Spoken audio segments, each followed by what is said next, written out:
I don't know if you can hear me, as this is my first time trying to do this live. I'm just checking audio right now.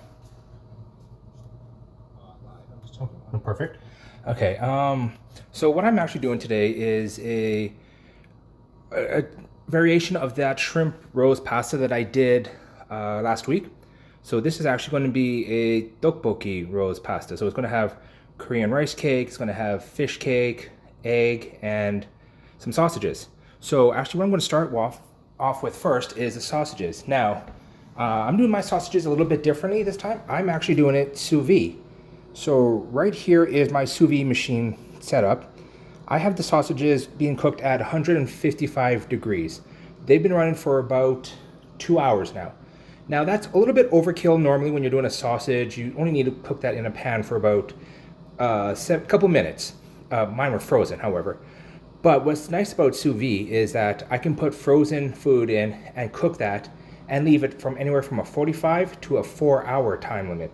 So the fact that my sausages have been in cooking for 2 hours, that's just fine. So right here, you can see the sausages floating in the water right there. Let me see if I can get this lid open actually. You know what? I'm going to turn it off because I'm done. So let me just put this camera down for a second.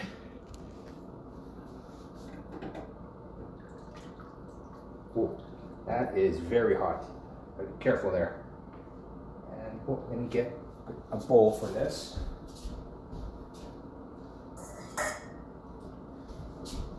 Sorry, I don't think you can see here, but I just took the lid off the sausages and I'm taking it out now of the water bath.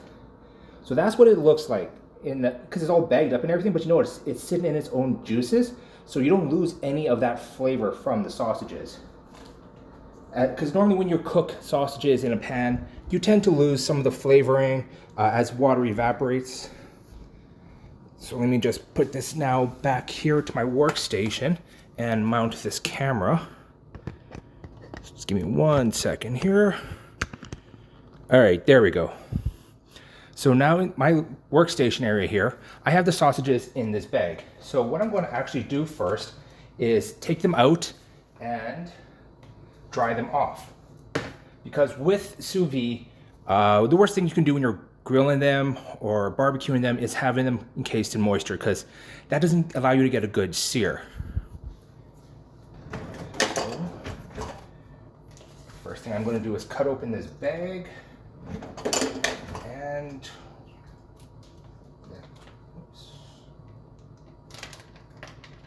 open that up. Oh wow, if you can only smell this. These are mild Italian sausages that I picked up, so it'll have that nice little flavor profile to it. Now they were in 155 degree water, so they are a little bit hot.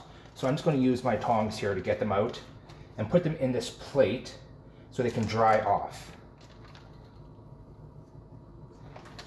Now, the thing about sous vide is it's boiling the meat, so it's not going to be seared. Like as you can see, the sausages, they still have that kind of gray meat look to it, and that's fine. You know, that's expected with sausages or any meats when you're doing sous vide. And actually, what's nice is you can actually keep this juice and cook it down later on and turn it into a gravy or a broth. I'm not going to do that today though, but you don't always have to throw out the liquid afterwards. So as you can see here, my sausages are cooked, but they don't look so appetizing, right? Oh, sorry, let me just get that better in camera view. So yeah, they look kind of great. So what I'm going to do now is actually give them a little bit of color. To do that, I'm actually going to use my frying pan on the stove. So get this temperature up, get the pan nice and hot. So whilst that warms up, I don't know how many of you saw my last video where I did do the shrimp rose pasta. A lot of the ingredients, a lot of the procedure is going to be very similar. It's just a lot ingredient substitution I'm doing this time. So my proteins are actually going to be egg, sausage, and the fish cake. And instead of doing spaghetti noodles, I am going to be using Korean rice noodles. So let's get this going. Okay, so I'm just waiting for this pan to warm up. I have it on a high heat just so it heats up a little bit faster.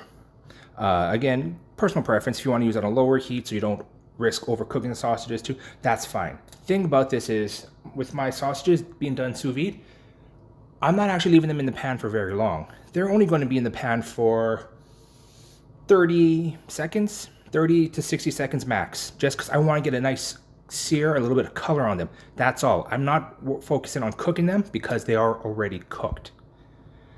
So as my pan is getting warmed up here, it's going to add a little bit of oil to that. Okay. Kind of swirl that around so it coats the pan. Kind of warms up a little bit. Now it may get a little bit loud because I do have to turn on the vent so my house doesn't smoke up. I do apologize in advance if it gets a little hard to hear me. I will try and speak loud enough over top of it. Okay, so this is getting pretty warm here. Give it another couple of seconds. The reason I'm deciding to do this recipe is, personally, I like the flavor of fish cake, and when I saw the recipe online, I thought, you know, this is an interesting take on it.